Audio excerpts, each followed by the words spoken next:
ಶ್ರೀ ಗುರುಭ್ಯೋ ನಮಃ. ಹರಿ ಓಂ. ಪ್ರಾಣಾದೇರೀಶಿತಾರಂ ಪರಮಸುಖನಿಧಿಂ ಸರ್ವದೋಷವ್ಯಪೇತಂ ಸರ್ವಾಂತಸ್ಥಂ ಸುಪೂರ್ಣಂ ಪ್ರಕೃತಿಪತಿಮಜಂ ಸರ್ವಬಾಹ್ಯಂ ಸುನಿತ್ಯಂ ಸರ್ವಜ್ಞಂ ಸರ್ವಶಕ್ತಿಂ ಸುರಮುನಿಮನುಜಾತೈಃ ಸದಾ ಸೇವ್ಯಮಾನಂ ವಿಷ್ಣುಂ ವಂದೇ ಸದಾಹಂ ಸಕಲ ಜಗದನಾದ್ಯಂತ ಮಾನಂದದಂ ತಂ. ಸರಿ, ಶ್ರೀ ಗುರುಭ್ಯೋ ನಮಃ. ಎಲ್ಲಿಗೆ ಬಂತು?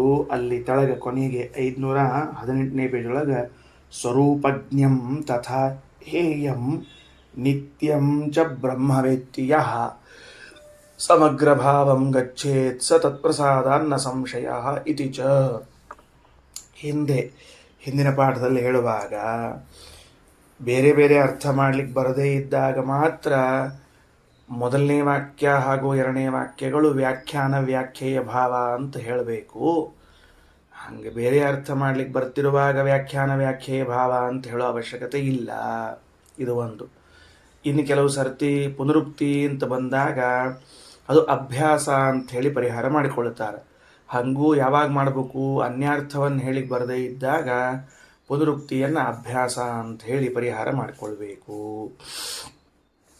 ಈಗ ಆ ತರಹದ ಪ್ರಸಂಗ ಏನಿಲ್ಲ, ಅನ್ಯಾರ್ಥವನ್ನು ಮಾಡಲಿಕ್ಕೆ ಬರ್ತದೆ ಅಂತ ತಿಳಿಸಿಕೊಟ್ವಿ. ಇದು ಭಾರತದ ವಾಕ್ಯ ಮುಗೀತು. ಇತ್ತೀಚ ಇನ್ನೊಂದು ಮಹಾಭಾರತದ ವಾಕ್ಯವನ್ನು ಹೇಳುತ್ತಾರೆ. ಏನದ ಇನ್ನೊಂದು ಮಹಾಭಾರತದ ವಾಕ್ಯ ಅಂದರೆ, ಈಗ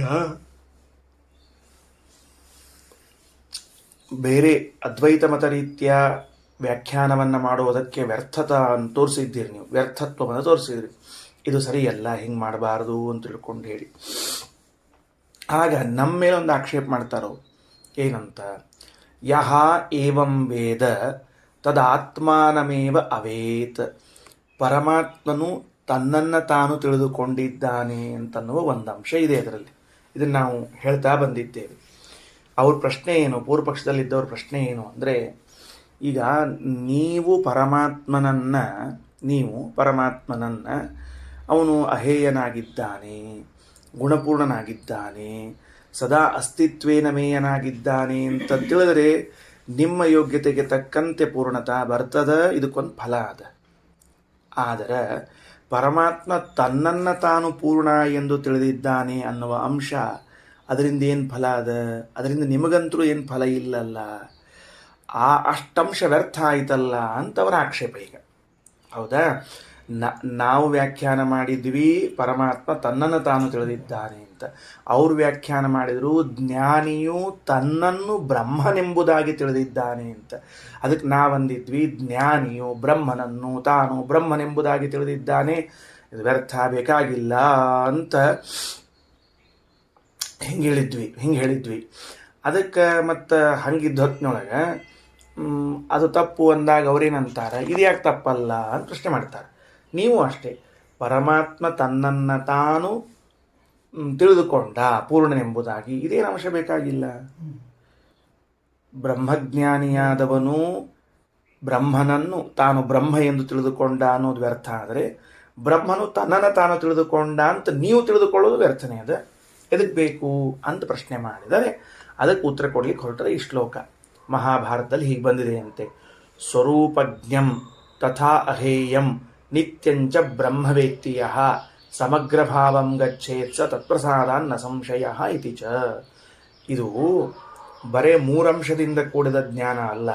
ಅಂದರೆ ಅಹೇಯನಾಗಿದ್ದಾನೆ ಪರಮಾತ್ಮ, ಮತ್ತು ಗುಣಪೂರ್ಣನಾಗಿದ್ದಾನೆ ಪರಮಾತ್ಮ, ಸದಾ ಇರುವನೆಂಬುದಾಗಿ ಎಲ್ಲರಿಂದಲೂ ತಿಳಿಯಲ್ಪಟ್ಟವನಾಗಿದ್ದಾನೆ ಪರಮಾತ್ಮ. ಇಷ್ಟೇ ಸಾಲೋದಿಲ್ಲ, ಸ್ವರೂಪಜ್ಞಂ, ತನ್ನ ಸ್ವರೂಪವನ್ನು ತಾನು ತಿಳಿದವನೂ ಆಗಿದ್ದಾನೆ ಎಂಬ ಅಂಶವೂ ನಮ್ಮ ಜ್ಞಾನಕ್ಕೆ ಯೋಗ್ಯವೇ ಆಗಿದೆ, ಬೇಕೇ ಬೇಕು. ಹಾಗೆ ತಿಳಿದುಕೊಂಡಾಗಲೇನೆ ನಾನು ನನ್ನ ಯೋಗ್ಯತೆಗೆ ತಕ್ಕಂತೆ ಪೂರ್ಣನಾಗ್ತೇನೆ, ಅವನ ಅನುಗ್ರಹದಿಂದ ಪೂರ್ಣನಾಗುತ್ತೇನೆ, ಇದರಲ್ಲಿ ಸಂಶಯವಿಲ್ಲ. ಅಂದರೆ ಮಹಾಭಾರತದ ಶ್ಲೋಕ ಏನು ಮಾಡಿತು? ಒಂದು ಅಂಶವನ್ನು ಹೆಚ್ಚಿಗೆ ಹೇಳಿತು. ಸ್ವರೂಪಜ್ಞಂ, ತನ್ನ ಸ್ವರೂಪವನ್ನು ತಾನು ತಿಳಿದವನು ಎನ್ನುವ ಅಂಶವನ್ನು ನಾವು ತಿಳಿದಿರಲೇಬೇಕು. ಪರಮಾತ್ಮ ತನ್ನನ್ನು ತಾನು ಕೇವಲ ಅಹೇಯ ಅಲ್ಲ, ಪರಮಾತ್ಮನು ಅಹೇಯನಾಗಿದ್ದಾನೆ, ಪರಮಾತ್ಮನು ಗುಣಪೂರ್ಣನಾಗಿದ್ದಾನೆ, ಇಷ್ಟು ತಿಳಿದು ಸಾಲೋದಿಲ್ಲ. ಪರಮಾತ್ಮನು ತನ್ನ ಸ್ವರೂಪವನ್ನು ತಾನು ತಿಳಿದಿದ್ದಾನೆ ಎನ್ನುವ ಅಂಶವನ್ನು ನಾವು ತಿಳಿಬೇಕು. ಭಗವಂತನು ತನ್ನನ್ನು ತಾನು ತಿಳಿದಿದ್ದಾನೆ ಎಂಬ ಅಂಶವು ನಮಗೆ ಅತ್ಯಂತ ಅವಶ್ಯಕ. ಯಾಕೆ? ಅದಕ್ಕೆ ಫಲ ಹೇಳಿಕತ್ತಾರೆ. ತತ್ಪ್ರಸಾದಾತ್, ಹಾಗೆ ಭಗವಂತನ ಜ್ಞಾನ ಮಾಡಿಕೊಂಡದ್ದರಿಂದ, ಅವನ ಅನುಗ್ರಹದಿಂದ ನಾವು ಸಮಗ್ರ ಭಾವ ಪೂರ್ಣತೆಯನ್ನು ಪಡಿತೇವೆ. ಸರಿ ಆಯ್ತಾ? ಪೂರ್ಣತೆಯನ್ನು ಪಡಿತೇವೆ ಅಂತ. ಹಾಗಾದರೆ ನನ್ನ ಪೂರ್ಣತೆಯನ್ನು ನಾನು ಪಡೆದುಕೊಳ್ಳಲು ಭಗವಂತನು ತನ್ನನ್ನು ತಾನು ತಿಳಿದಿದ್ದಾನೆ ಎಂಬ ಅಂಶವೂ ಕಾರಣವಾಯಿತು. ಸ್ವರೂಪಜ್ಞ, ಸ್ವರೂಪಜ್ಞ ಅಂದ್ರೇನು? ಸ್ವರೂಪಂ ಜಾನಾತಿ ಇತಿ ಸ್ವರೂಪಜ್ಞ ತಂ ಸ್ವರೂಪಜ್ಞಂ, ತನ್ನ ಸ್ವರೂಪ ಏನಿದೆ ಅಂತ ತಾನು ತಿಳಿದಿದ್ದಾನೆ. ಬಹಳ ದೊಡ್ಡ ಅಂಶ. ಈಗ ಲೋಕದಲ್ಲಿ ನಾವಿದ್ದೇವೆ, ಲೋಕದಲ್ಲಿ ನಾವಿದ್ದವ್ರು ಏನು ಮಾಡ್ತಿರ್ತೇವೆ ಅಂದರೆ, ಇನ್ನೊಬ್ಬರಿಗೆ ನಿಂದೇನದ ಅಂತ ನನಗೆ ಗೊತ್ತದ ಹಕ್ಕೀಕತ್ತು, ಸುಮ್ಮನಿರು ಅಂತ ನೂರಾರು ಜನರಿಗೆ ಬೆಟ್ಟು ಮಾಡಿ ತೋರಿಸ್ತಿರ್ತೀವಿ. ನಿಂದೇನು ಹಕ್ಕೀಕತ್ತು ನನಗೆ ಗೊತ್ತದ, ಸುಮ್ಮನಿರು ಸುಮ್ಮನಿರು ಅಂತ. ಏನೋ ಇವಂಗ ಅವ್ನು ಪೂರ್ಣ ಜ್ಞಾನದ ಅನ್ನೋ ಹಂಗೆ. ಈ ವ್ಯಕ್ತಿ ಎಷ್ಟು ಜಾಣೆ ಇರ್ತಾನ ಅಂದರೆ, ಇನ್ನೊಬ್ಬರ ಸ್ವರೂಪ ತಿಳ್ಕೊಂಡಿರ್ತಾನೆ, ತನ್ನ ಸ್ವರೂಪ ಏನು ಅಂತ ಮಾತ್ರ ಗೊತ್ತಿರಂಗಿಲ್ಲ. ಇನ್ನೊಬ್ಬರಿಗೆ ಜ್ವರ ಬಂದರೆ ಏನಾಗ್ತದ, ಇನ್ನೊಬ್ಬರಿಗೆ ನೆಗಡಿ ಬಂದರೆ ಏನಾಗ್ತದ, ಇನ್ನೊಬ್ಬರಿಗೆ ಅದರಿಂದ ಅಲರ್ಜಿ ಅದ, ಇನ್ನೊಬ್ಬರಿಗೆ ಏನು ತಿಂದರೆ ಸೇರ್ತದ, ಇನ್ನೊಬ್ಬರಿಗೆ ಏನು ಎಲ್ಲ ತಿಳ್ಕೊಂಡಿರ್ತಾನೆ. ತನಗೇನು ಬೇಕು ತನಗೇನು ಬೇಡ ಅಂತ ತಿಳ್ಕೊಂಡಿರಂಗಿಲ್ಲ. ಅದರಿಂದ ಇವನನ್ನು ಏನು ಕರಿಬೇಕು? ಅರ್ಧಂಬರ್ಧ ಜ್ಞಾನಿ, ಅವಿವೇಕಿ ಅಂತ ಕರಿಬೇಕಷ್ಟೆ. ಹಾಗಾಗಿ ಮೊದಲು ನಮ್ಮನ್ನು ನಾವು ತಿಳ್ಕೊಳ್ಬೇಕು, ಮಂದಿನ ತಿಳ್ಕೊಳ್ಳೋಕ್ಕಿಂತ. ಈಗ ನಾವು ಭಗವಂತನನ್ನು ಏನು ತಿಳ್ಕೊಳ್ಳಿಗತ್ತೀವಿ? ದೇವರು ತನ್ನನ್ನು ತಾನು ತಿಳಿದುಕೊಂಡವನು ಅನ್ನುವುದೊಂದು ದೊಡ್ಡ ಗುಣ ಅದು. ಅದಕ್ಕೆ ಮಹಾಭಾರತ ವೇದವ್ಯಾಸದೇವರು ಏನು ಮಾಡಿಬಿಟ್ರು ಅಂದ್ರೆ, ಭಗವಂತ ತನ್ನನ್ನು ತಾನು ತಿಳಿದುಕೊಂಡವನು ಎಂಬುದನ್ನೂ ನೀವು ತಿಳ್ಕೊಳ್ರಿ, ಅದನ್ನು ಬಿಡಬೇಡ್ರಿ. ಅದನ್ನು ಬಿಡೋದ್ರಿಂದ ನಿಮಗೇನು ಲಾಭ ಇಲ್ಲ. ಅಂದಮೇಲೆ ತದಾತ್ಮಾನಮೇವ ಅವೇತ್, ಪರಮಾತ್ಮನು ತನ್ನನ್ನು ತಾನು ತಿಳಿದುಕೊಂಡಿದ್ದಾನೆ, ಹಾಗೂ ಅಹೇಯನಾಗಿದ್ದಾನೆ, ಹಾಗೂ ಗುಣಪೂರ್ಣನಾಗಿದ್ದಾನೆ, ಹಾಗೂ ಯಾವಾಗಲೂ ಇದ್ದವನೆಂದು ಎಲ್ಲರಿಂದಲೂ ತಿಳಿಯಲ್ಪಟ್ಟವನಾಗಿದ್ದಾನೆ. ಈ ನಾಲ್ಕರ ಜ್ಞಾನವು ನಮಗೆ ಅವನ ಪ್ರಸಾದಕ್ಕೆ ಕಾರಣವಾಗುತ್ತದೆ. ಅದಕ್ಕೇನು ಕರೀತಾರೆ? ಆತ್ಮ ಯಥಾರ್ಥ ಜ್ಞಾನ ಅಂತ ಕರೀತಾರೆ. ಅದಕ್ಕೆ ಸ್ವಸ್ವರೂಪ ವಿಜ್ಞಾನ ಅಂತ ಕರೀತಾರೆ. ಅದನ್ನು ಬರೆದಿಟ್ಕೊಳ್ರಿ. ಸ್ವಸ್ವರೂಪ ವಿಜ್ಞಾನವು ಕೂಡ ಗುಣವೆಂದು ಕರೆಸಿಕೊಳ್ಳುತ್ತದೆ. ಸ್ವಸ್ವರೂಪ ವಿಜ್ಞಾನವು, ಸ್ವಸ್ವರೂಪ ಜ್ಞಾನವು ಗುಣವೆಂದು ಕರೆಸಿಕೊಳ್ಳುತ್ತದೆ. ದೃಷ್ಟಾಂತ ಕೊಡ್ತೀನಿ ತಿಳಿಲಿ ಅಂತ ತಿಳ್ಕೊಂಡು, ಬೇರೆ ಕಡೆಗೆ ಹೋಗಬೇಡ್ರಿ, ದೃಷ್ಟಾಂತ ಅಷ್ಟ ತಗೊಳ್ರಿ, ಭಾಳ ಉಪಯೋಗಿಸ್ಬೇಡ್ರಿ, ಖರ್ಚಾಗ್ಬಿಟ್ರೆ ಕಷ್ಟ. ಏನು ಅಂದ್ರೆ, ಶ್ರೀಮದಾಚಾರ್ಯರು ತಮ್ಮ ಎಲ್ಲ ಗ್ರಂಥಗಳಲ್ಲಿ ತಾನು ಏನು ಅಂತ ಹೇಳ್ಕೊತಾರೆ. ನಾ ವಾಯುದೇವರಿದ್ದೀನಿ, ನಾ ಭೀಮಸೇನ ದೇವರಿದ್ದೀನಿ, ನಾ ಮಧ್ವಾಚಾರ್ಯ ಇದ್ದೀನಿ ಅಂತ ಹೇಳ್ತಾರೆ. ಅನುವ್ಯಾಖ್ಯಾನದಲ್ಲೂ ಹಿಂಗೆ ಹೇಳ್ತಾರೆ. ಅದಕ್ಕೆ ಸುಧಾದಲ್ಲಿ ಟೀಕಾಕೃತ್ಪಾದರು ಅಂತಾರೆ, ಅಲ್ಲ ಇಷ್ಟೆಲ್ಲ ಭಗವಂತನ ಬಗ್ಗೆ ಹೇಳಿ ತಮ್ಮ ಬಗ್ಗೆ ಯಾಕೆ ಹೇಳ್ಕೋಬೇಕಾಗಿತ್ತು, ಏನು ಅವಶ್ಯಕತೆ ಇತ್ತು ಅಂತ ಹೇಳಿದಾಗ ಅದಕ್ಕೆ ಉತ್ತರ ಕೊಡ್ತಾರೆ. ಸ್ವರೂಪ ವಿಜ್ಞಾನ ಅಂತನ್ನೋದು ಇದು ಗುಣವೆನಿಸುತ್ತದೆ. ಶ್ರೀಮನ್ಯಾಯಸುಧೆಯಲ್ಲಿ ಟೀಕಾಕೃತ್ಪಾದರು ಸ್ವರೂಪ ವಿಜ್ಞಾನ ಹೆಂಗೆ ಪರಮಾತ್ಮನನ್ನು ತಿಳಿದುಕೊಳ್ಳುವುದು ಗುಣವೆನಿಸಿಕೊಳ್ಳುತ್ತದೋ ವಾಯುದೇವರಿಗೆ, ತಮ್ಮ ತಮ್ಮ ಜ್ಞಾನವೂ ಕೂಡ ತಮ್ಮ ವಿಷಯದಲ್ಲಿ ಏನನ್ನಿಸ್ತದೆ? ಗುಣವೆನಿಸಿಕೊಳ್ಳುತ್ತದೆ. ಅದರಿಂದ ಮಧ್ವಾಚಾರ್ಯರು ನಾ ವಾಯುದೇವರಿದ್ದೀನಿ, ನಾ ಭೀಮಸೇನ ದೇವರಿದ್ದೀನಿ, ನಾ ಹನುಮಂತ ದೇವರಿದ್ದೀನಿ, ನಾ ಹಿಂಗೆ ಗ್ರಂಥ ಬರೆದೀನಿ ಅಂತ ಹೇಳ್ಕೊಳ್ಳೋದು ಅಹಂಕಾರದ ವಾಕ್ಯ ಅಂತ ತಿಳಿಬೇಡ್ರಿ. ಸ್ವರೂಪ ವಿಜ್ಞಾನ ಅದು. ಆತ್ಮನ್ಯಪಿ ನದೋಷಕೃತ ಯಥಾ ಸ್ವರೂಪ ವಿಜ್ಞಾನಂ ಆತ್ಮನ್ಯಪಿ ನದೋಷಕೃತ ಅಂತ ಮಹಾಭಾರತ ತಾತ್ಪರ್ಯದ ವಾಕ್ಯ. ಸ್ವರೂಪ ವಿಜ್ಞಾನ ಅಂತನ್ನೋದು ಅತ್ಯಂತ ಗುಣವೆನಿಸಿದೆ ಅಂತ ಟೀಕಾಕೃತ್ಪಾದರು ತೋರಿಸಿಕೊಟ್ಟಿದ್ದಾರೆ. ಆದ್ದರಿಂದ ಇಲ್ಲೂ ಕೂಡ ನಾವು ಪರಮಾತ್ಮ ತನ್ನ ಬಗ್ಗೆ ತಾನು ತಿಳ್ಕೊಂಡಿದ್ದಾನೆ ಎನ್ನುವುದನ್ನು ಗುಣವೆಂದು ತಿಳ್ಕೊಳ್ಬೇಕೆ ಹೊರತಾಗಿ ದೋಷವೆಂಬುದಾಗಿ ಭಾವಿಸಬಾರದು. ಅದು ನಮಗೆ ದೇವರ ಪ್ರಸಾದಕ್ಕೆ ಕಾರಣವೆನಿಸ್ತದೆ. ಮುಗೀತು. ಇನ್ನು ಮುಂದೆ ಹೋಗೋಣಂತ. ಸ ಈಶ್ವರ ಯೇಷಾಂ ದೇವಾನಾಂ ಆತ್ಮ ಭವತಿ. ಅವರೇನು ಮಾಡಿಬಿಟ್ಟಾರ? ಸಹ ಇದು ಅದ್ವೈತ ಮತ ರೀತ್ಯ. ಮೊದಲ ಅರ್ಥ ತಿಳ್ಕೊಳ್ರಿ. ಆ ಅಪರೋಕ್ಷ ಜ್ಞಾನಿ ಅಂದರೆ ಬ್ರಹ್ಮಜ್ಞಾನಿ, ಅವ್ರ ಪ್ರಕಾರ ಆ ಬ್ರಹ್ಮಜ್ಞಾನಿನಿದ್ದಾನ ಈ ಎಲ್ಲ ದೇವತೆಗಳ ಜೊತೆಗೆ ಅಭಿನ್ನನಾಗಿ ಬ್ರಹ್ಮಸ್ವರೂಪನಾಗಿ ಬಿಡ್ತಾನ ಅಂತ ಬರೆದು ಬಿಟ್ಟಾರ ಅವ್ರೇನು ಬರೆದಾರ, ಆ ಬ್ರಹ್ಮಜ್ಞಾನಿಯು ಬ್ರಹ್ಮನ ಜ್ಞಾನ ಮಾಡಿಕೊಂಡದ್ದರ ಫಲವಾಗಿ ಎಲ್ಲ ದೇವತೆಗಳ ಆತ್ಮ ಸ್ವರೂಪನಾಗಿ ಬಿಡ್ತಾನ ಅಂತ. ಹಂಗೆ ಅರ್ಥ ಮಾಡಬಾರ್ದು. ಸ ಈಶ್ವರ, ಅಲ್ಲಿ ಬಂದ ಸಹ ಎಂಬ ಪದದಿಂದ ಈಶ್ವರನನ್ನು ಗ್ರಹಣ ಮಾಡಬೇಕೇ ಹೊರತಾಗಿ ಬ್ರಹ್ಮಜ್ಞಾನಿಯನ್ನು ತಗೊಳ್ಬಾರ್ದು. ಈಶ್ವರನು ಯೇಷಾಂ ದೇವಾನಾಂ, ಈ ಎಲ್ಲ ದೇವತೆಗಳಿಗೆ ಆತ್ಮ ಸ್ವಾಮಿಯಾಗಿದ್ದಾನೆ. ಅಲ್ರಿ, ಹಿಂದ ತತ್ ಶಬ್ದ ಬಂದದ, ಮುಂದೆ ಸಹ ಅಂತದ. ಇದು ಹೊಂದಂಗಿಲ್ಲ. ಯಾಕಂದ್ರೆ ವ್ಯಾಕರಣದ ರೀತಿಯಲ್ಲಿ ಒಬ್ಬ ವ್ಯಕ್ತಿ ಹಿಂದೆ ಬಂದು ಮುಂದೆ ಅವನನ್ನೇ ಹೇಳಬೇಕಾಗಿದ್ರೆ ಸಮಾನ ವಿಭಕ್ತಿ ಲಿಂಗಗಳಲ್ಲಿ ಹೇಳಬೇಕು. ಸಮಾನ ಲಿಂಗಗಳಲ್ಲಿ ಹೇಳಬೇಕು. ಆ ಸಮಾನ ಲಿಂಗಗಳಲ್ಲಿ ಹೇಳಬೇಕಾದ್ರೆ ಹಿಂದ ಬ್ರಹ್ಮ ತತ್ ಅಂತ ನಪುಂಸಕಲಿಂಗದಿಂದ ಬಂದಾನ, ಮುಂದೆ ಸಹ ಯೇಷಾಂ ದೇವಾನಾಮಾತ್ಮ ಭವತಿ ಅಂತ ತಿಳ್ಕೊಂಡು ಪುಲ್ಲಿಂಗದಾಗದ. ಆಮೇಲೆ ತತ್ ಶಬ್ದದಿಂದ ಬಂದ ಬ್ರಹ್ಮ ನಪುಂಸಕಲಿಂಗ ಬಂದವನ್ನು ಸಹ ಎನ್ನುವಂತಹ ಪುಲ್ಲಿಂಗದಿಂದ ಹೆಂಗೆ ತಗೊಳ್ಳಿಕ್ಕೆ ಬರ್ತದೆ? ತತ ಅಂತ ಹೇಳಿದಾಗ ಮುಂದೆ ತತ ಅಂತ ಹೇಳಬೇಕು, ಅಥವಾ ಹಿಂದೆ ಸಹ ಅಂತ ಹೇಳಿದ್ರೆ ಮುಂದೆ ಸಹ ಅಂತ ಹೇಳ್ಬೇಕು. ಅಂದ್ರೆ ಪುಲ್ಲಿಂಗ ನಪುಂಸಕಲಿಂಗ ಹೇಳಬೇಕೆ ಹೊರತ ಹೆಂಗೆ ತಗೋತೀರಿ ಅಂದ್ರೆ ಅದೇನು ನಿಯಮ ಇಲ್ಲ. ಯಾಕ? ಪುಲ್ಲಿಂಗಂಚ ನೋಡ್ರಿ ಮುಂದಿನ ವಾಕ್ಯ, ತತ್ ಸತ್ಯಂ ಸ ಆತ್ಮ ಇತ್ಯಾದಿವದ್ಭವತಿ. ಛಾಂದೋಗ್ಯದಲ್ಲಿ ವೇದವೇ ಈ ನಿಯಮಕ್ಕೆ ಭಂಗ ತಂದಿದೆ. ಏನಂತ? ತತ್ ಸತ್ಯಂ ಸ ಆತ್ಮ ತತ್ವಮಸಿ ಶ್ವೇತಕೇತೋ ಅಂತ ತತ್ವಮಸಿ ಎಂಬ ಶ್ರುತ್ಯರ್ಥವನ್ನು ಮಾಡುವಾಗ ತತ್ ಸತ್ಯಂ, ಆ ಪರಮಾತ್ಮ ನಿರ್ದೋಷ ಗುಣಪೂರ್ಣನಾಗಿದ್ದಾನೆ, ಸಹ ಆ ಪರಮಾತ್ಮ ಆತ್ಮ ಸ್ವಾಮಿಯಾಗಿದ್ದಾನೆ ಅಂತ ನಪುಂಸಕಲಿಂಗದಲ್ಲೂ ಪುಲ್ಲಿಂಗದಲ್ಲೂ ಬಳಸಿದ್ದಾನೆ. ಅದರಂತೆ ಇಲ್ಲೂ ಕೂಡ ಮಾಡ್ಲಿಕ್ಕೆ ಬರ್ತದ. ಅಷ್ಟೇ ಅಲ್ಲ, ವಾಮನ ಪುರಾಣ ಏನು ಹೇಳ್ತದೆ ನೋಡ್ರಿ ಅಂತ. ಏನಂತದ ವಾಮನ ಪುರಾಣ? ದೇವಾನಾಂ ವ್ಯಾಪಕತ್ವಾತ್ತು ತೇಷಾಮಾತ್ಮ ಹರಿಸ್ಸದಾ.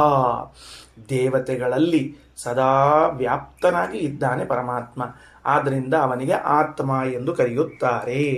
ಆತ್ಮ ಶಬ್ದ ಯಾರಿಗೆ ಕರೀಲಿಕ್ಕತ್ತದ? ಪರಮಾತ್ಮನಿಗೇನೆ. ಕಾರಣ ಏನು ಕೊಡ್ಲಿಕ್ಕತ್ತದ? ಯಾಕ್ರಿ ದೇವರಿಗೆ ಆತ್ಮ ಅಂತ ಕರಿಬೇಕು ಅಂದ್ರೆ ವ್ಯಾಪಕನಾದ್ರಿಂದ ಆತ್ಮ. ಎಲ್ಲಿ ವ್ಯಾಪಕನಾಗ್ಯಾನ? ದೇವತೆಗಳಲ್ಲೂ ವ್ಯಾಪಕನಾಗಿದ್ದಾನೆ.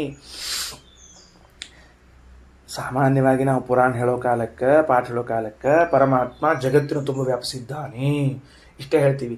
ಆ ಜಗತ್ತು ಅಂದಾಗ ನಮ್ಮ ತಲೆಯಾಗ ಭರತಖಂಡ ಇಷ್ಟ ಬಂದಿರ್ತಾವೆ, ಬೇರೆ ಬಂದಿರಂಗಿಲ್ಲ.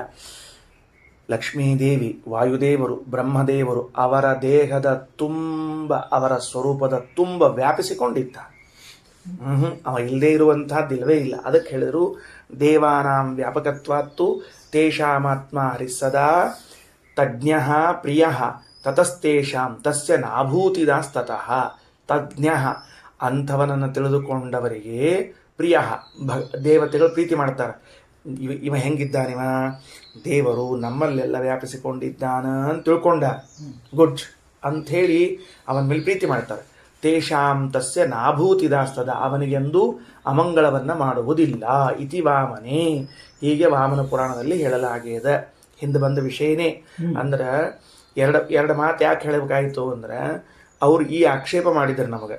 ಏನು ಆಕ್ಷೇಪ ಮಾಡಿದ್ರು ಅಂದ್ರೆ, ಒಂದೇದ್ದು ಸಹ ಎಂದು ಪುಲ್ಲಿಂಗ, ತತ್ ನಪುಂಸಕಲಿಂಗ, ಇದನ್ನು ಹೊಂದಿಸ್ಲಿಕ್ಕೆ ಬರೋದಿಲ್ಲ.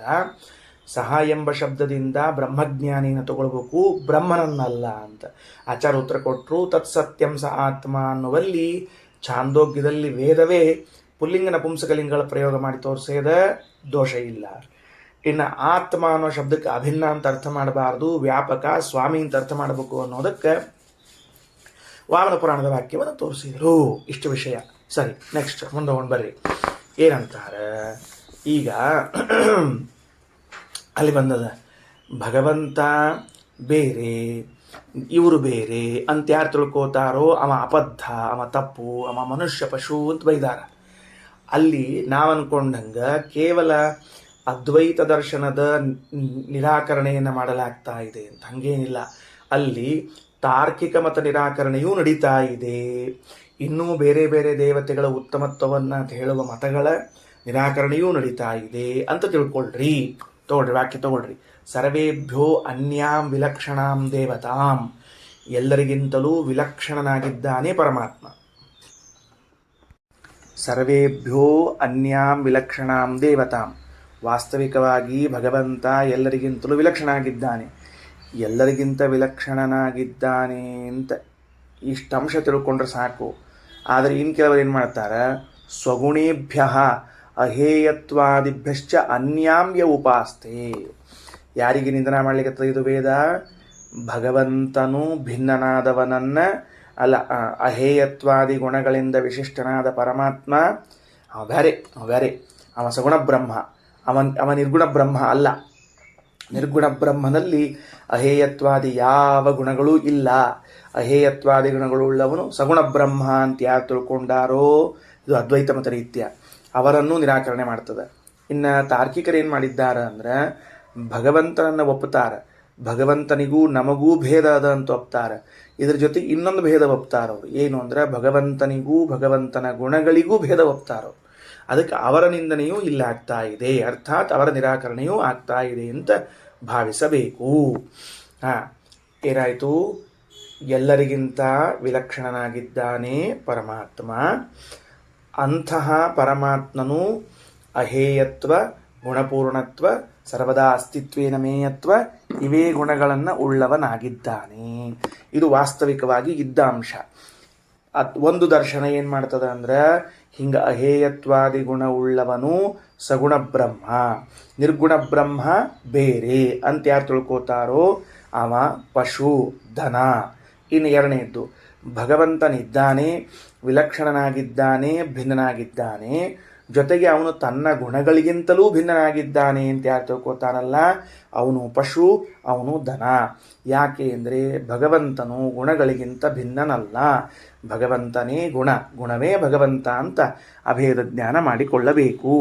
ಅಹೇಯೋ ಅಸ್ತೀತಿ ಮೇಯಶ್ಚ ಅನ್ಯಃ ಅಸೌ ಅನ್ಯಶ್ಚ ವಿಷ್ಣುರಿತಿ ಮತ್ವಾ ಯೋ ವಿಷ್ಣೋರನ್ಯಾಂ ದೇವತಾಮುಪಾಸ್ತೆ ಅನ್ಯೋಸಾವನ್ಯೋ ಅಹಮಸ್ಮೀತಿ ನ ಸ ವೇದೇತಿ ವಾ. ಇನ್ನೊಂದು ಮತ್ತೆ ಮೂರನೇ ಪಕ್ಷ. ಏನು ಮೂರನೇ ಪಕ್ಷ ಅಂದರೆ, ಅಹೇಯತ್ವಾದಿ ಗುಣಗಳೆಲ್ಲ ಉಳ್ಳವರು ಬ್ರಹ್ಮದೇವರು, ರುದ್ರದೇವರು, ಇಂದ್ರಚಂದ್ರಾದಿಗಳು. ಈ ವಿಷ್ಣು ಇದ್ದಾನಲ್ಲ ಇವ ಅಹೇಯತ್ವಾದಿ ಗುಣ ಉಳ್ಳವನಲ್ಲ, ಸರ್ವೋತ್ತಮನಲ್ಲ, ಏನಲ್ಲ ಅಂತ ಹಿಂಗೊಂದು ದರ್ಶನ ಅದ. ಅದೂ ತಪ್ಪು ಅಂತ ಹೀಗೆ 4-5 ರೀತಿಯಿಂದ ಆಚಾರ್ಯರು ಅದಕ್ಕೆ ಅನ್ವಯ ಮಾಡಿ ತೋರಿಸಿದ್ದಾರೆ. ಒಟ್ಟಿನಲ್ಲಿ ಸರ್ವತೋ ವಿಲಕ್ಷಣನಾದ ಭಗವಂತನನ್ನು ಜೀವಸ್ವರೂಪ ಎಂದು ತಿಳಿದುಕೊಳ್ಳುವುದೂ ತಪ್ಪು, ಸಗುಣ ಬ್ರಹ್ಮ ನಿರ್ಗುಣ ಬ್ರಹ್ಮ ಎಂದು ತಿಳಿದುಕೊಳ್ಳುವುದೂ ತಪ್ಪು, ಅವನಿಗೂ ಅವನ ಗುಣಗಳಿಗೂ ಭೇದ ಇದೆ ಎಂದು ತಿಳಿದುಕೊಳ್ಳುವುದು ತಪ್ಪು, ಹರಹಿರಣ್ಯ ಗರ್ಭರು ಸರ್ವೋತ್ತಮರು, ವಿಷ್ಣು ಸರ್ವೋತ್ತಮನಲ್ಲ ಅಂತ ತಿಳಿದುಕೊಳ್ಳುವುದು ತಪ್ಪು. ಇಷ್ಟು ತಿಳಿದುಕೊಂಡ ವ್ಯಕ್ತಿಯನ್ನು ಪಶು ಅಂತ ಕರಿಬೇಕು ಅಂತ. ಹೌದು, ಹಿಂಗೆ ಅರ್ಥ ಮಾಡಿರಿ. ಇದಕ್ಕೇಂದ್ರ ಪ್ರಮಾಣದ ಏನು ಅಂದ್ರೆ ವಾಮನ ಪುರಾಣ. ವಾಮನ ಪುರಾಣದಲ್ಲಿ ಅಂದ, ಜೀವಾದಿಭ್ಯೋ ಹರಿರ್ಭಿನ್ನ ತಂ ಯಸ್ವಗುಣಭೇದತಃ ಅಹೇಯೋನ್ಯೋ ಹರಿಶ್ಚಾನ್ಯ ಇತಿ ಮತ್ವಾ ಅನ್ಯಮೇವ ವಾ ಯೌಪಾಸ್ತೇನ ಸಜ್ಞಾನಿ ಮನುಷ್ಯಾಣಂ ಪಶುರ್ಹಿ ಸಹ ಸಮ್ಯಜ್ಞಾನಿ ತು ದೇವಾನಾಂ ಪಶುರಿತ್ಯಭಿಧೀಯತೆ ಇತಿ ಚ. ಜೀವಾದಿಭ್ಯ ಹರಿಹಿ ಭಿನ್ನ, ಜೀವ ಮೊದಲಾದವರಿಂದ, ಜೀವ ಜಡಗಳಿಗಿಂತ ಭಿನ್ನನಾಗಿದ್ದಾನೆ ಪರಮಾತ್ಮ. ತಂ ಅಂಥ ಪರಮಾತ್ಮನನ್ನು ಯಹ ಯಾವಾತನು ಸ್ವಗುಣಭೇದತಃ ದೇವರಿಗೂ ಅವನ ಗುಣಗಳಿಗೂ ಭೇದ ಇದೆ ಎಂದು ತಿಳ್ಕೊಳ್ತಾನೋ, ಅಹೇಯ ಅನ್ಯ, ಈ ಅಹೇಯತ್ವ ಗುಣವುಳ್ಳವನು ಬೇರೆ ಮತ್ತು ಹರಿಶ್ಚ ಅನ್ಯ ಭಗವಂತ ಬೇರೆ ಅಂತ ತಿಳ್ಕೊಳ್ತಾರೋ, ಅನ್ಯಮೇವವ ಖರೇಂದ್ರ ಅಹೇಯತ್ವ ಗುಣವುಳ್ಳವನೇ ಬೇರೆ, ಈ ಪರಮಾತ್ಮನೇ ಬೇರೆ ಅಂದರೆ ದೇವತೆಗಳೇ ಅಹೇಯತ್ವ ಗುಣವುಳ್ಳವರು, ಇವನಲ್ಲ ಅಂತ ತಿಳ್ಕೊಳ್ತಾರೋ, ಉಪಾಸ್ತೆ ಉಪಾಸನೆ ಮಾಡ್ತಾರೋ, ನಸಜ್ಞಾನಿ ಅವನು ಜ್ಞಾನಿಯಲ್ಲ. ಮನುಷ್ಯಾಣಂ ಪಶುರ್ಹಿ ಸಹ ಅವನನ್ನೇನು ಕರಿಬೇಕು? ಮನುಷ್ಯ ಪಶುವೆಂದು ಕರೆಯಬೇಕು. ಅದಕ್ಕೆ ಉಪಾಸ್ತೆ ನಸಜ್ಞಾನಿ, ಅವ ಜ್ಞಾನಿ ಅಲ್ಲ. ಮನುಷ್ಯಾಣಂ ಪಶುರ್ಹಿ ಸಹ ಅವನನ್ನು ಮನುಷ್ಯ ಪಶು ಅಂತ ಕರೀತಾರೆ. ಮನುಷ್ಯ ಪಶು ಅಂತ ಕರೆಯೋದ್ರೊಳಗೆ ಏನು ವಿಶೇಷ ಅದ ಅಂದ್ರೆ, ಮನುಷ್ಯರು ಎಷ್ಟು ಜಾಣರಿರ್ತಾರೋ ಅವರ ಸಾಕಿದ ಪಶುಗಳು ಅಷ್ಟೇ ಜಾಣರಿರ್ತಾವ ಅಂತ ತಿಳಿಸ್ಲಿಕ್ಕೆ ಹೇಳಿದ್ದಾರೆ. ಸಮ್ಯಜ್ಞಾನಿ, ಇನ್ನು ಬ್ರಹ್ಮಜ್ಞಾನಿ ಇದ್ದಾನಲ್ಲ, ಯಾರು ಸರಿಯಾಗಿ ಭಗವಂತನಿಗೂ ಜೀವರಿಗೂ ಭೇದ, ಎರಡು ಬ್ರಹ್ಮ ಇಲ್ಲ, ಸಗುಣ ಬ್ರಹ್ಮ ನಿರ್ಗುಣ ಬ್ರಹ್ಮ ಇಲ್ಲ, ಒಂದೇ ಬ್ರಹ್ಮನಿದ್ದಾನೆ, ಅಹೇಯತ್ವಾದಿ ಗುಣಗಳಿಂದ ಅಭಿನ್ನನಾಗಿದ್ದಾನೆ, ಬ್ರಹ್ಮಾದಿಗಳು ಯಾವ ಕಾಲಕ್ಕೂ ಉತ್ತಮರಲ್ಲ ಎಂದು ತಿಳ್ಕೊಳ್ತಾನೋ ಅವ ದೇವಾನಾಂ ಪಶು, ದೇವತೆಗಳ ಪಶು ಅಂತ ಕರೆಸಿಕೊಳ್ತಾನ. ಯಾಕೆ ದೇವತೆಗಳ ಪಶು ಅಂತ ಕರೆಸಿಕೊಳ್ತಾನ? ದೇವತೆಗಳ ಪಶುಗಳು ಹೆಂಗವ? ಅತ್ಯಂತ ಪ್ರೀತಿಪಾತ್ರವಾಗ್ಯಾವ, ಭಾಳ ಜಾಣವ ಇತ್ಯಾದಿಗಳೆಲ್ಲ ಕೇಳ್ತೀವಿ. ಹಂಗ ಅಂತ ಇಷ್ಟು ವಾಮನ ಪುರಾಣದಲ್ಲಿ ಬಂದದ. ಸರಿ, ನೆಕ್ಸ್ಟ್ ಮುಂದೆ ಹೋಗೋಣಂತ. ಏವಂ ಸ ದೇವಾನಾಮಿತ್ಯತ್ರ ಪೂರ್ವ ಸಮ್ಯಕ್ ಜ್ಞಾನಿ ಪರಾಮೃಶ್ಯತೆ. ಮತ್ತು ಹಿಂದಿನ ಮುಂದಿನ ವಾಕ್ಯಗಳನ್ನು ಹೊಂದಿಸ್ತಾ ಹೊಂಟಾರ ಶ್ರೀಮದಾಚಾರ್ಯರು. ಏವಂ ಸ ದೇವಾನಾಂ ಅಂತನ್ನುವಲ್ಲಿ ಪೂರ್ವದಲ್ಲಿ ಬಂದ ಯಥಾರ್ಥ ಜ್ಞಾನಿಯನ್ನೇ ಪರಾಮರ್ಶೆ ಮಾಡಬೇಕು ಸಹ ಎಂಬ ಶಬ್ದದಿಂದ. ಮತ್ತು ಏತನ್ ಮನುಷ್ಯ ವಿದ್ಯು ಇತ್ಯತ್ರ ಏತತ್ ಶಬ್ದೇನ ವಿಷ್ಣೋ ಅನ್ಯ ದೇವತೋಪಾಸನ ಮುಚ್ಚತೆ. ಒಂದು ಕಡೆಗೆ ಯಥಾರ್ಥ ಜ್ಞಾನಿಯನ್ನು ತಗೊಳ್ಬೇಕು, ಇನ್ನೊಂದು ಕಡೆಗೆ ಪರಾಮರ್ಶೆ ಮಾಡುವಾಗ ಯಥಾರ್ಥ ಜ್ಞಾನಿಯನ್ನು ತೆಗೆದುಕೊಳ್ಬೇಕು ಅಂತ ಆ ವೇದಗಳಲ್ಲಿ ಯಾರ್ಯಾರನ್ನು ಹೆಂಗೆ ತಗೊಳ್ಬೇಕು ಅಂತ ಹೊಂದಿಸ್ತಾ ಹೊರಟಿದ್ದಾರಷ್ಟೇ, ಬೇರೆ ವಿಷಯ ಏನಿಲ್ಲ. ಅಷ್ಟು ತಿಳ್ಕೊಂಬಿಡ್ರಿ. ಏತನ್ ಮನುಷ್ಯ ವಿದ್ಯು, ಹೀಗೆ ಮನುಷ್ಯರು ತಿಳಿದಿದ್ದಾರೆ ಎನ್ನುವಲ್ಲಿ ವಿಷ್ಣೋರ್ ಅನ್ಯ ದೇವತೋಪಾಸನ ಮುಚ್ಚತೆ. ಭಗವಂತನನ್ನು ಬಿಟ್ಟು ಅನ್ಯ ದೇವತೆಗಳ ಉಪಾಸನೆಯನ್ನು ತಿಳ್ಕೊಳ್ತಾರೆ. ಅಂದ್ರೆ ಅನ್ಯ ದೇವತೆಗಳು ಶ್ರೇಷ್ಠರು ಎಂದು ತಿಳ್ಕೊಳ್ತಾರೆ. ಅನ್ಯ ದೇವತೆಗಳು ಶ್ರೇಷ್ಠರು ಅಂತ ತಿಳಿದುಕೊಳ್ಳೋರನ್ನ ಒಂದು ಕಡೆಗೆ, ಭಗವಂತನೇ ಸರ್ವೋತ್ತಮ ಅಂತ ತಿಳಿದುಕೊಳ್ಳೋರನ್ನ ಒಂದು ಕಡೆಗೆ, ಅಲ್ಲಲ್ಲಿ ಬಂದ ಶಬ್ದಗಳಲ್ಲಿ ಗ್ರಹಣ ಮಾಡಬೇಕು. ನಹಿ ಅಜ್ಞಾನಿ ಏವ ದೇವಾನಾಂ ಭೋಜಕಃ ಜ್ಞಾನಿ ವಿಶೇಷೇಣ ಭೋಜಕಃ. ಅಜ್ಞಾನಿಗಳನ್ನು ದೇವತೆಗಳ ಸಂತೋಷಪಡಿಸುವನು ಅಂತ ಕರೀಲಿಕ್ಕೆ ಬರೋದಿಲ್ಲ. ಅಜ್ಞಾನಿಗಳು ಹೆಂಗೆ ದೇವತೆಗಳನ್ನು ಸಂತೋಷಪಡಿಸ್ತಾರೆ? ಜ್ಞಾನಿ ವಿಶೇಷೇಣ ಭೋಜಕಃ. ಜ್ಞಾನಿಯಾದವನೇ ದೇವತೆಗಳಿಗೆ ಸಂತೋಷವನ್ನು ಉಂಟು ಮಾಡ್ತಾನೆ.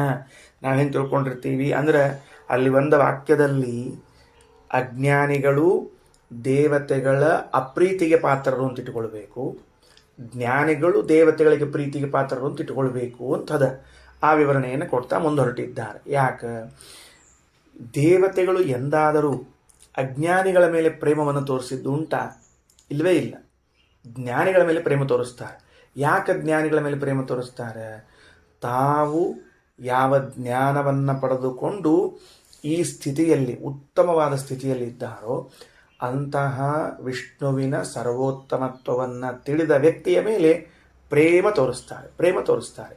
ಉಳಿದವ್ರ ಮೇಲೆ ಏನೂ ಗೊತ್ತಿಲ್ಲದೆ ಇದ್ದವನ ಮೇಲೆ, ಏನೇನೋ ತಿಳ್ಕೊಂಡವನ ಮೇಲೆ ಏನು ಮಾಡಬೇಕು? ಆಯ್ತಪ್ಪ, ನಿನ್ನ ಇಚ್ಛಾ, ನೀನು ನಡಿ ಅಂತ ಸರಿಸ್ಬಿಡ್ತಾರೆ.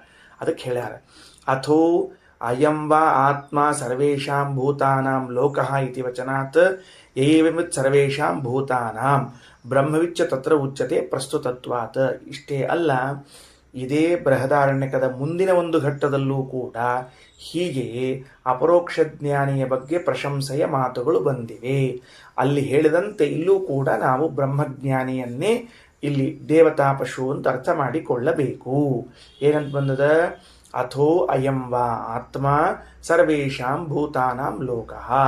ಇವೇನಿದ್ದಾನಲ್ಲ ಈ ಬ್ರಹ್ಮಜ್ಞಾನಿ, ಇವನೇ ಎಲ್ಲ ಭೂತಗಳಿಗೆ ಲೋಕಃ ಆಶ್ರಯನಾಗಿದ್ದಾನೆ, ಪ್ರೀತಿಗೆ ವಿಷಯನಾಗಿದ್ದಾನೆ. ಯಾರನ? ಸಹ ಯಹ ಏವಂ ವಿತ್ ಸರ್ವೇಷಾಂ ಭೂತಾನಾಂ. ಎಲ್ಲರ ಮಧ್ಯದಲ್ಲಿ ಇವೊಬ್ಬ ಜ್ಞಾನಿ ಇದ್ದಾನೆ, ಎಲ್ಲವನ್ನು ತಿಳಿದುಕೊಂಡವನು ಅಂತ ಬ್ರಹ್ಮವಿತ್, ಬ್ರಹ್ಮಜ್ಞಾನಿಯಾದವನೇ ಅಲ್ಲಿ ಪ್ರಸ್ತುತನಾಗಿದ್ದಾನೆ. ಓಕೆ, ಮುಂದೆ ಅಗ್ನೇಯ ಪುರಾಣದಲ್ಲಿ ತತ್ವವಿದ್ ದೇವಗೌಃ ಪ್ರೋಕ್ತಃ ನರಗೌಶ್ಚಾಪ್ಯ ತತ್ವವಿತ್ ತಸ್ಮಾತ್ ದೇವಾಸ್ತತ್ವವಿದೇ ಪ್ರಿಯಂ ಕುರ್ವಂತ್ಯತಂದ್ರಿತಾಃ ಇತ್ಯಾಗ್ನಿ.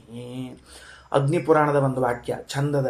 ಏನಂತಾರ ನೋಡ್ರಿ, ತತ್ವವಿತ್, ತತ್ವಜ್ಞಾನ ಮಾಡಿಕೊಂಡವನನ್ನ ದೇವಗೌಹು, ದೇವತೆಗಳ ಪಶು, ದೇವತೆಗಳ ಆಕಳ ಅಂತ ಕರೀತಾರಂತ. ಭಾಳ ಚಂದದ. ದೇವತೆಗಳ ಆಕಳ ಅಂತ ಯಾರಿಗೆ ಕರೀತಾರೆ ಹೇಳೋಣಂತ? ಲೋಕದಲ್ಲಿ ಕಾಮಧೇನುವಿಗೆ ಕರೀತಾರಷ್ಟೇ. ಕ್ಷೀರಸಾಗರ ಮಥನ ಆಯಿತು, ಒಂದು ಆಕಳು ಹುಟ್ಟಿತು, ಅದನ್ನು ದೇವತೆಗಳೆಲ್ಲ ತಮ್ಮ ಹತ್ರ ಇಟ್ಟುಕೊಂಡ್ರು. ಆ ದೇವತೆಗಳ ಲೋಕದಲ್ಲಿದ್ದ ಆಕಳಿಗೆ ಕಾಮಧೇನು ಅಂತ ಕರೀತಾರೆ. ಹಂಗಾದ್ರೆ ಭಗವಂತನ ತಿಳಿದುಕೊಂಡ ಜ್ಞಾನಿಗಳಿಗೂ ಕಾಮಧೇನು ಅಂತ ಕರಿಬೇಕು ಸರಿಯಾಗಿ. ಅದಕ್ಕೆ ಅಪರೋಕ್ಷ ಜ್ಞಾನಿಗಳನ್ನು ನಾವೆಲ್ಲ ಏನು ಕರಿಬೇಕು? ಕಲ್ಪವೃಕ್ಷ, ಕಾಮಧೇನು, ಚಿಂತಾಮಣಿ ಅಂತ ಕರೆಯೋದು. ಈಗೊಂದು ಅರ್ಥ ಆಯ್ತು, ಈಗ ಸರಿಯಾಗಿ ಅರ್ಥ ಆಯ್ತು ಕಾಮಧೇನು ಶಬ್ದಕ್ಕೆ.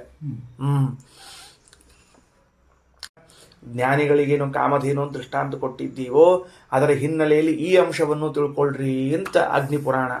ತತ್ವವಿತ್ ದೇವಗೌಃ ಪ್ರೋಕ್ತಃ ನರಗೌಶ್ಚ ಅತತ್ವವಿತ್. ಇವು ನಮ್ಮೂರಾಗಿನೇನು ಆಕಳವು ನೋಡ್ರಿ, ನಮ್ಮೂರಾಗ ನಮ್ಮ ಮನ್ಯಾಗ ಅಡ್ಡಾಡ್ತಿರ್ತಾವ ನೋಡ್ರಿ, ಅವು ಮನುಷ್ಯರ ಆಕಳು ಅಂತ ತಿಳ್ಕೊಳ್ರಿ. ಯಾಕೆ? ತತ್ವಜ್ಞಾನ ಇಲ್ಲ.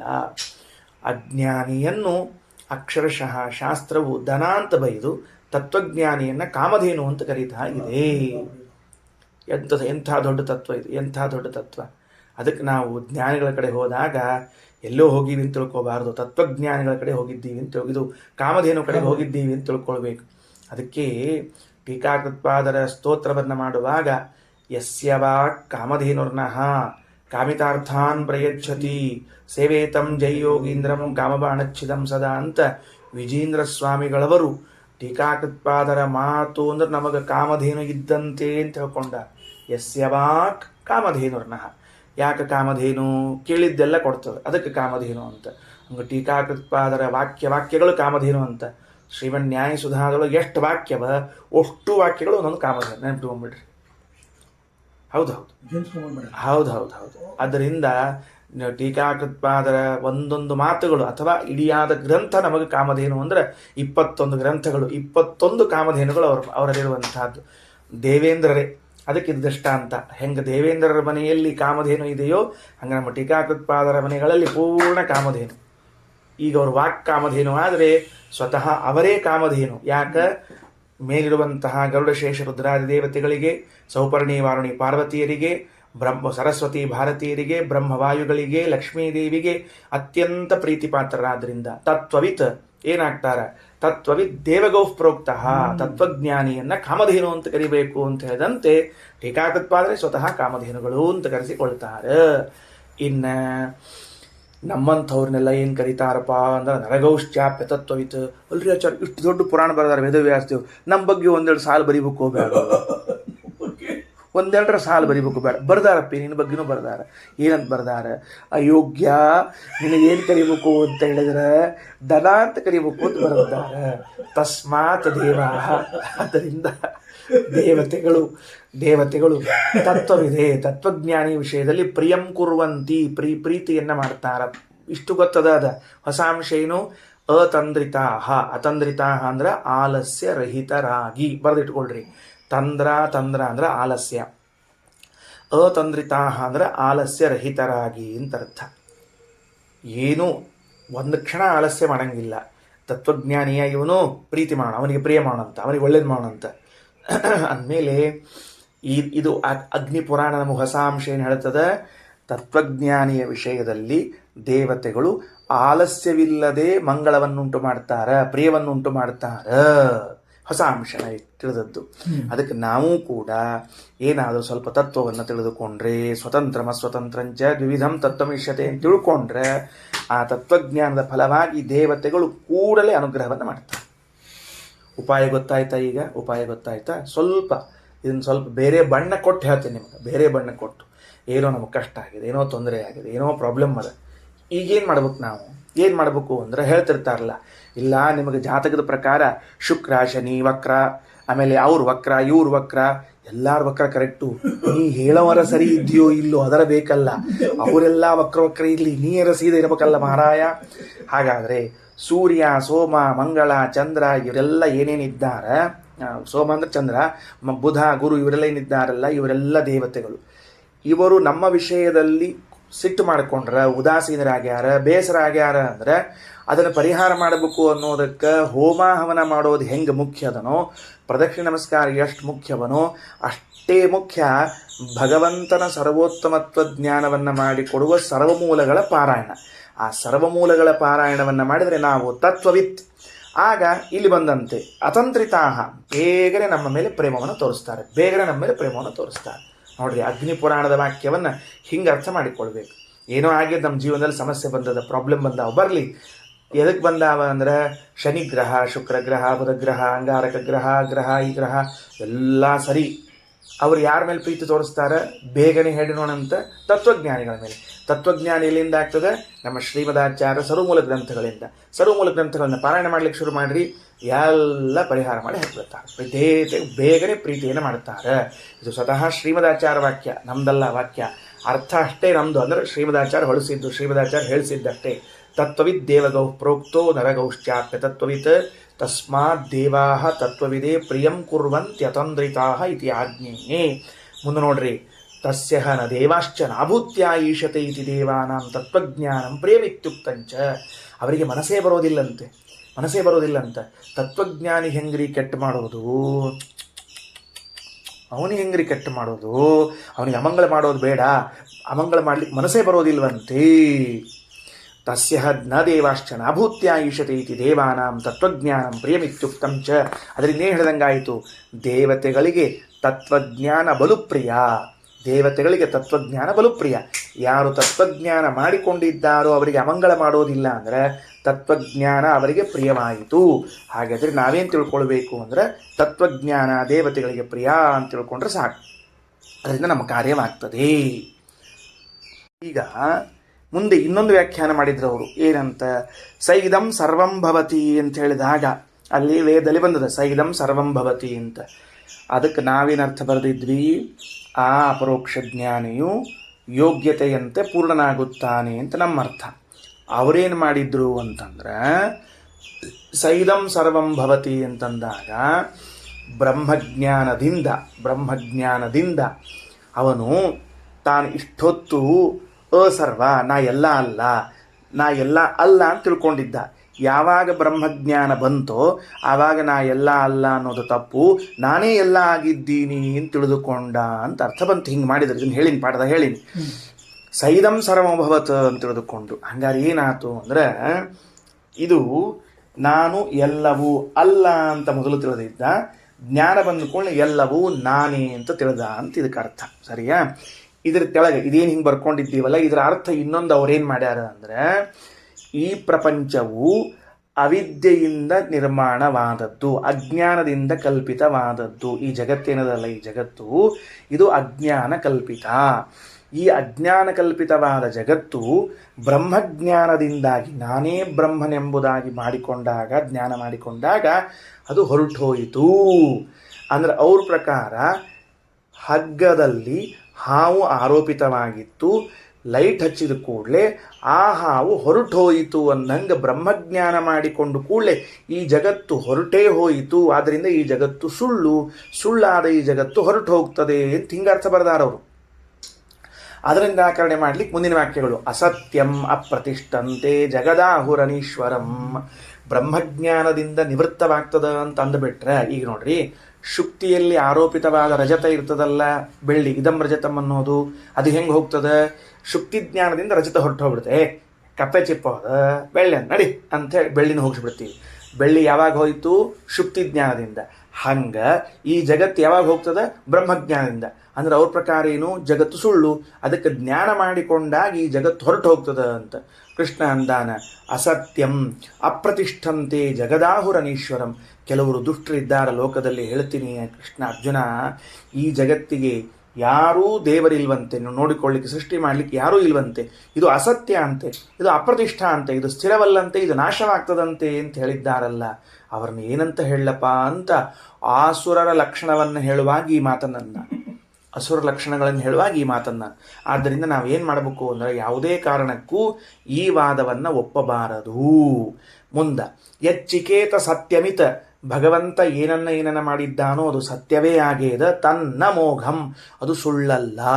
ವಸು ಸ್ಪಾರ್ಹ ಮುತ ಜೇತೋತದಾತ, ಅಲ್ರಿ ಬಲಿಚಕ್ರವರ್ತಿಯನ್ನ ಗೆದ್ದು ಅವನ ಕಡೆಯಿಂದ ಭೂಮಿಯನ್ನು ತೆಗೆದುಕೊಂಡು ದೇವತೆಗಳಿಗೆ ಕೊಟ್ಟಿದ್ದಾನೆ ಅಂತ ಪುರಾಣದಲ್ಲಿ ವೇದಗಳಲ್ಲಿ ಬಂದಾಗ, ಸುಳ್ಳಾದ ಜಗತ್ತನ್ನು ಸುಳ್ಳಾಗಿ ದೇವತೆಗಳಿಗೆ ಸುಳ್ಳೆ ಕೊಟ್ಟು ಬಿಟ್ಟ ಅಂತ ಹೆಂಗೆ ಹೇಳಿಕ್ಕೆ ಬರ್ತದೆ? ಸುಳ್ಳ ನಿನಗೆ ಕೊಟ್ಟಿನ ಈ ಮನಿನ, ಸುಳ್ಳ ನೀ ಮನೆಯಾಗಿರು, ಹೋಗೋ ಕಾಲಕ್ಕೆ ಸುಳ್ಳ ಹೋಗ್ಬಿಡು ಅಂತ ಈ ಹಿಂಗಂದ್ರೆ ಅದಕ್ಕೆ ಹಂಗೆಲ್ಲ ಹೇಳಬಾರ್ದು. ವಸುಸ್ಪಾರ್ಹಂ ಉತ ಜೇತೋತ ದಾತ. ವಸುಸ್ಪಾರ್ಹಂ ಅಂದ್ರೆ ಸಂಪತ್ತನ್ನು ತೆಗೆದುಕೊಂಡವನು, ಜೇತ ಅಂದ್ರೆ ಗೆದ್ದವನು, ದಾತ ಅಂದ್ರೆ ಕೊಟ್ಟವನು. ಬಲಿಯಿಂದ ಸಂಪತ್ತನ್ನು ಗೆದ್ದು ಕೊಟ್ಟವನು ಅಂತ ಸ್ಪಷ್ಟ ಹೇಳುವಾಗ ಹಾಗೆಲ್ಲ ಹೇಳಬಾರ್ದು. ಸತ್ಯೋ ಜೀವೇಶಯೋರ್ಭೇದ ಭೇದ ಸತ್ಯ ವಿಷ್ಣೋರ್ಗುಣ ಅಪಿ ಸತ್ಯಂ ಜಗದಿದಂ ಸರ್ವಂ ಸತ್ಯೇಶ ಜಗತೋ ಭಿದಿಹಿ ಇತ್ಯಾದಿಶ್ಚ ಅಂತ ಬೇರೆ ಬೇರೆ ಪುರಾಣಗಳ ವಾಕ್ಯವನ್ನು ಹೇಳ್ತಾರೆ. ಮತ್ತು ಮಧ್ಯಾಹ್ನದಲ್ಲಿ ನೋಡೋಣ. ಶ್ರೀ ಕೃಷ್ಣಾರ್ಪಣಮಸ್ತು.